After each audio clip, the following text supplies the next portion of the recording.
Sebastian, do you feel like very instinctively, impulsively, do you know when you want to be a part of something? When I'm reading something immediately, I'm coming from a place of how I would want it to work out. Craig, for me, was a real anchoring because of that I, Tanya experience. I thought he just had all these ideas of how to find a way to tell that in a way that sort of added a different perspective we didn't have before, but at the same time honored sort of the truth of it, but yet he found a way to kind of visually and tonally tell it in a way that could help us understand it in a different way, humor being a part of it.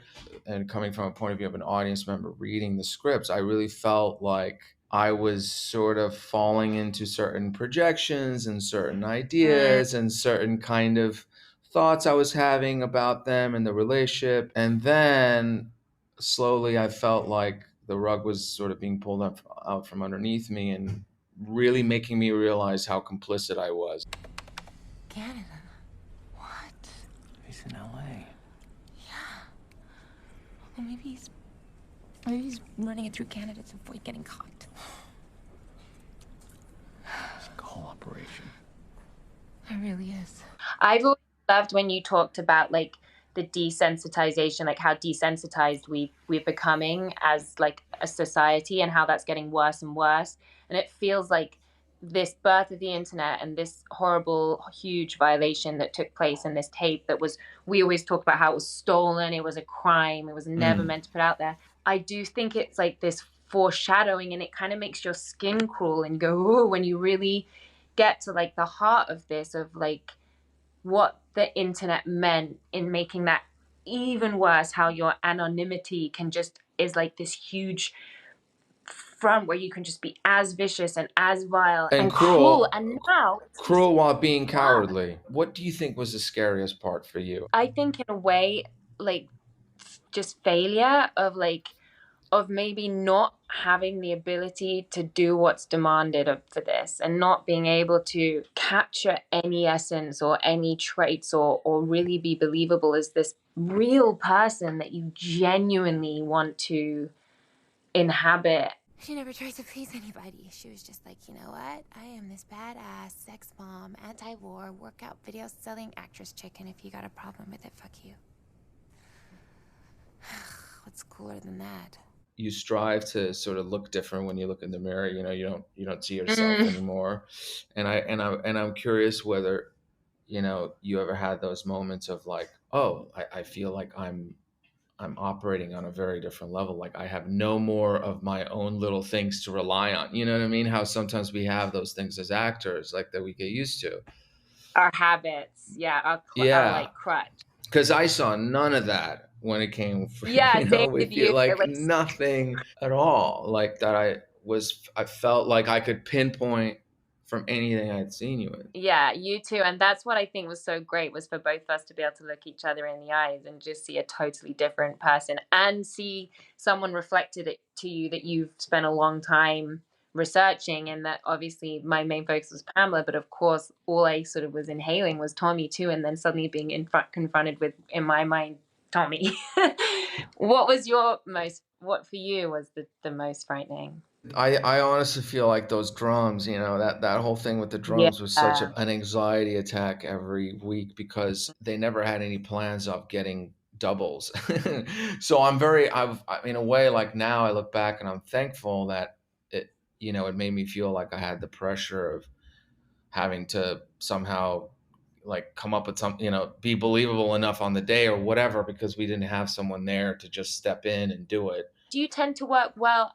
You must, under pressure. Like, because I found the pressure so useful on this, because I just woke, sleep, breathed, ate, everything was just there was no space for anything else in my life. I genuinely feel that fear is a good thing. I really do. I think it's like if we can figure out a way to have a healthy relationship with it, I think it's sort of a weird awakening feeling, because it really does feel like you're on your toes. And as demanding as it was, do you not feel like sort of at this point kind of that feeling where you sort of just feel like it's All or open nothing. this, yeah, it's open that Yeah. door now, and you go, Well, it all might as well just be all or nothing. And I don't know if that's just the rhythm of how you work. We were in all the time and our schedules and the time in the chair. It just meant that it was just this constant like marching forward or sprinting forward. But I loved working like that, and I definitely want to keep pushing and striving and challenging myself and feeling that like energy. And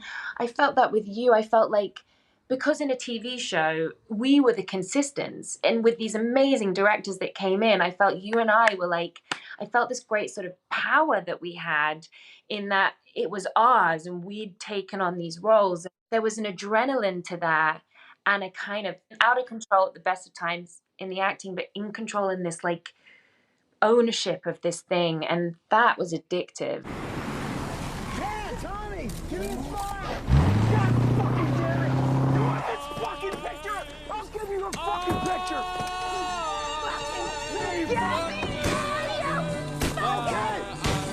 If you think about The Voice, okay, Yeah. which again, like as I told you, it only was like halfway through the series that at one point I was like, oh yeah, Lily is English. Like I was like, how did I not, oh, I knew that. But like, did you feel like when you were starting at the beginning where you're like, I just have to keep talking. I just have to keep doing the accent. I have to keep doing this voice. And I'm like in the morning when you're at home, like it just was that obsessive, right? Yeah, I didn't, even when I went out for dinner and was ordering with the waitress or talking to like my mom on the phone, I would be American, because I just felt like it's such a muscle. And once I was in it, it almost felt easier to stay in it and much harder to like switch. Now it was like this whole different person, and I really felt weird going back into English. As a teacher, I've been learning. You'll forgive me if I boast. And I've now become an expert on the subject I like most. You did the same. I remember even from the first time I met you, like your vowels and your talk, like your voice was different. Like it's taken me a while to get used to how you speak. It's like re-meeting you entirely. I think at some point you just let it go. It's like I always find it's. I mean, you and I have talked about it, right? It's you need the brain in order to really sort of be the overseer in a way and like think about what's the remain objective and kind of see what the journey is, right? But then at times you just wanted to sort of also stop thinking about it and just letting it hopefully be there. It's like that trust thing that has to happen, I guess.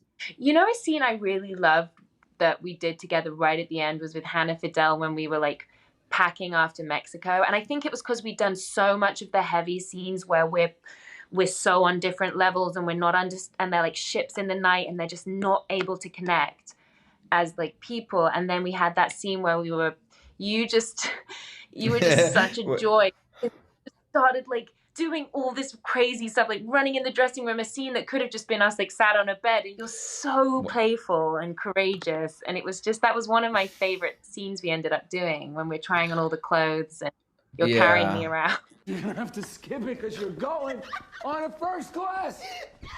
Easy.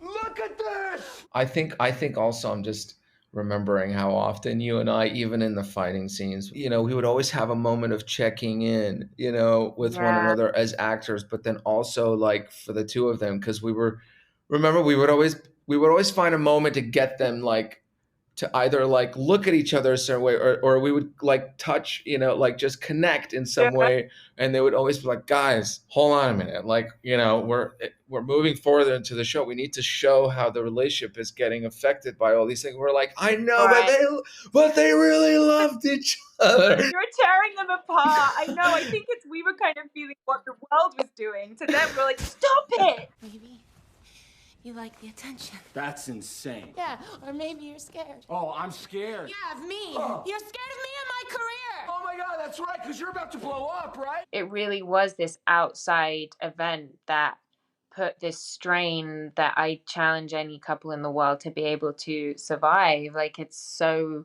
invasive and brutal. And I think we just wanted to keep that connection and that love, because keep fighting for it. Particularly, I think, episode 6, which you were incredibly fantastic in, and also which was I think, a really different reality suddenly to the show and to what happened, and the fact that, because I remember, I think the last thing we were talking with Robin DV, you know, the fact that they had access to those court Yeah. hearings, or and to be able to create that, because I just think you watch that, and I think if you're not feeling something from that, you're just not human. Have you ever been paid for sex?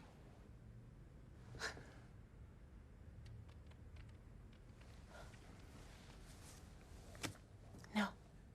Do you need a moment to reflect on that question? That's something I would remember. I feel like you really do as an actor exist on like impulse, and you follow through, and it's so inspiring, like truly, like it's so rare. It just makes everything feel alive and exciting. And I think the reason why I want to be an actor is for those moments that exist between another actor where you're like, oh, and I felt that with you, and it was it's a great experience. Listen, I appreciated, you know, your trust and your guidance and your commitment to this whole thing, because I think it made me feel like I couldn't, you know, drop the ball on my end. It was good to be able to have each other all the way to the end, you know. And it's weird in a way. It's like, you know, you can feel nostalgic about it, and then suddenly, you know, I'll just have to remind myself, be like, that's not your life, bro. Yeah.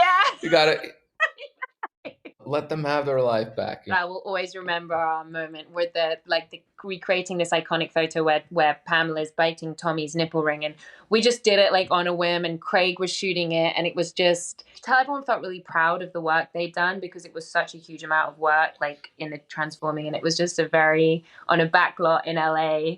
For me, I was like, this is cool. Where am I? I know. I remember walking and seeing DV, and I had like the tattoos and the leather pants, and just screaming, being like, "What's up, fuckers?"